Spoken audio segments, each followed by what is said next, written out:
સૌથી પહેલા દર્દીને એની જે વસ્તુઓ છે, વાગે તેવી, નડે તેવી, એ બધી તપાસીને કાઢી લેવાની છે અને એક સાઈડમાં મૂકવાની છે.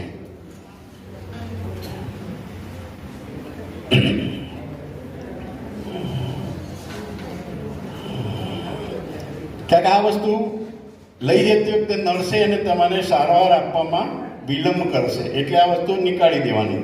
પછી પોતાના બંને પગની મદદથી દર્દીનું માથું ઉઠાવી પગના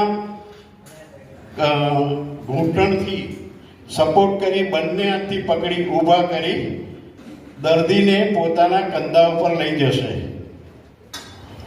આ લઈ ગયા પછી નીચેના પગ એને ખોલશે અને એક હાથની મદદથી પોતાના કંધા પર ઉઠાવશે. આ રીતે જ્યાં સારવારનું કેન્દ્ર છે